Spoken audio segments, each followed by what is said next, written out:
In Climate Watch, for decades, activists and scientists have been pleading for more climate action from the U.S. government. And now, just 1 week into his term, President Biden is taking action. His plan includes a pledge to reduce the nation's carbon footprint. Climate change will also become both a national security and foreign policy priority. It's not time for small measures. We need to be bold. So let me be clear. That includes helping revitalize the economies of coal, oil, and gas and power plant communities. We have to start by creating new good-paying jobs, capping those abandoned wells, reclaiming mines, turning old brownfield sites into new hubs of economic growth, creating new good-paying jobs in those communities where those workers live, because they help build this country. For more on this, I want to bring in CBS News meteorologist and climate specialist Jeff Berardelli. Hey there, Jeff. President Biden wants to cut fossil fuel emissions and ramp up green energy, but he's also framing his plan as a jobs creator. I'm hoping you can tell us not only other highlights of his plan and how significant it is, but whether that argument is in fact getting any support from the other side of the aisle. Yeah, we have a lot to talk about for sure. So first of all, is it significant? Yeah, I have to tell you, I think if there was ever a question as to whether Biden was going to be a climate hawk, if he was going to be aggressive on climate change, you know, this document today, the executive order, puts all that to rest. I mean, this is extraordinarily aggressive.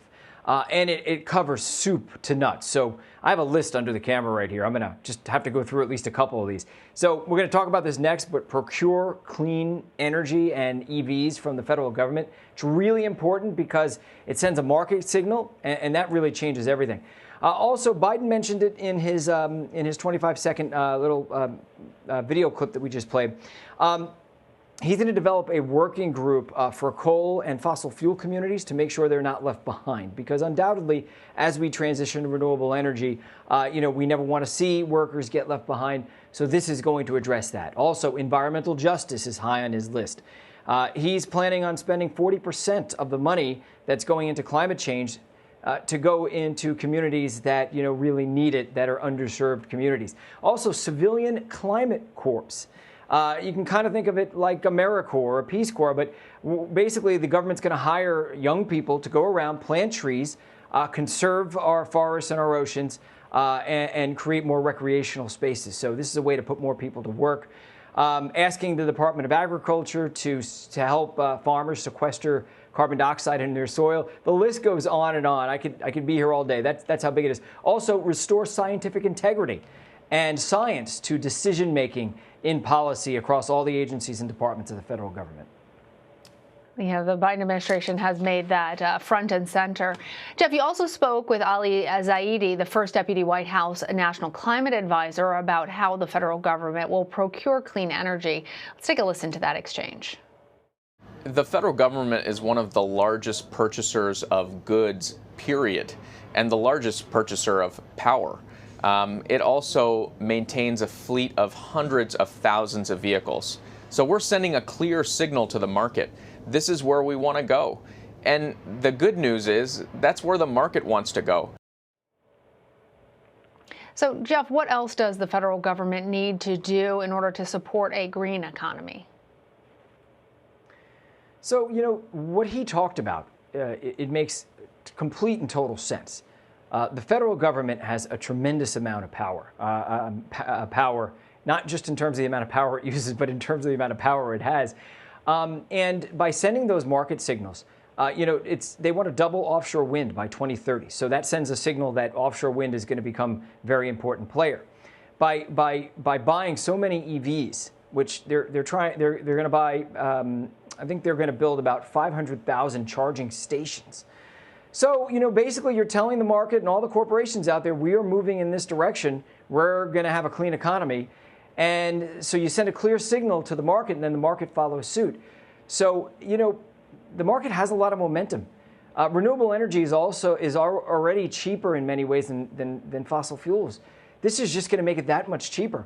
Also, in the plan, he talked about eliminating fossil fuel subsidies.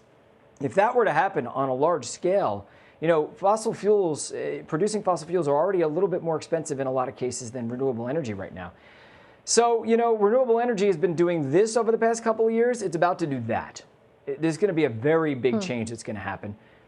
You know, and honestly, a lot of this doesn't even need Congress. A lot of this is just sending those market signals and letting the market do the rest. And Jeff, you also spoke with White House National Climate Advisor Gina McCarthy. You asked her about her role specifically as a climate czar. I want to play for our viewers a little bit of that exchange. Jeff, this is a whole of government approach. And this is about making sure that the power of the federal government can be used to craft a future that we'll be proud to hand to our kids, a future that's healthier, that understands we're in a pandemic and we have to pay attention to science and facts. It's a future that says we're going to base our decisions based on real evidence, and that we recognize that climate change is a catastrophe. You know, Jeff, listening to this exchange, it makes me think about how the Biden administration, just in a very short period of time, has really rewound the clock from what we saw during the Trump administration. And that leads me to wonder how lasting these changes are going to be if the next administration could just rewind what the Biden-Harris administration has just undertaken. So Trump rolled back, President Trump rolled back about 100 regulations. Biden is likely to roll those rollbacks back. So that could go back and forth, you know, depending upon who's the president next time around. However, what you can't take back is once you start that momentum ball of renewable energy going down the mountain, that's it. So, you know, I think it can't be taken back at this point. You're going to see renewable energy take off. It's going to create probably millions of jobs. All the research shows that that's what's going to happen.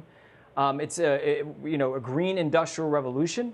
It's going to serve a lot of communities all around America, not just the cities, but also in the country, in the middle of America. Wind power, solar power. This truly is going to be a shot in the economic arm, and probably exactly what we need as a country.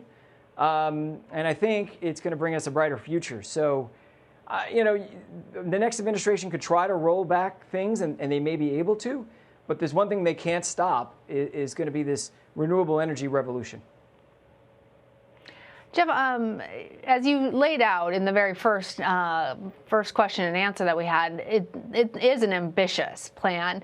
We do hear some Republicans pushing back on it, though. Congresswoman Cathy McMorris Rodgers, she's the top Republican on the House Energy and Commerce Committee. She said, quote, "At a time when millions are struggling due to the COVID-19 pandemic, the last thing Americans need is big government destroying jobs while costing the economy billions of dollars." Jeff, I'm wondering what obstacles the president's climate plan faces and how they're trying to get more Republicans on board. So first of all, you know, I don't know that this is destroying jobs. I mean, he has put a moratorium on new gas and oil leases on federal lands, but he's not, you know, getting rid of any of the existing fracking that's going on or you know, oil leases that are right now going forward. So, you know, however, trying to get this through Congress is not going to be easy. There's going to be a lot of pushback from Republicans. Some moderate Republicans may jump on board, but it's likely the Democrats are going to have to use budgetary reconciliation. So they're going to have to pass this through budget. So he may not pass it in one big $1.9 or $2 trillion bill, but little bits and pieces will pass through the years. And in the end, it'll probably end up being a whole lot of stimulus that's going into climate change. So, but you don't want to see anyone lose their jobs. And that's something that I always think about, is there are going to be people that are left behind, and they absolutely must be taken care of. And I know that it seems as though Biden's commitment, the administration's commitment to making sure no one is left behind, they really seem very serious about it. How exactly you go about doing that, they have a working group, an actual working group that's going to be thinking about how to invest in those communities and revitalize those communities. So, you know, for sure, this is something that we do have to be concerned about. But without a doubt, this revolution, this renewable energy revolution, is going to produce, you know, hundreds of thousands, if not millions of jobs over the next decade or so. And we're already seeing that come to fruition. All right, Jeff, thanks for joining me. You're welcome.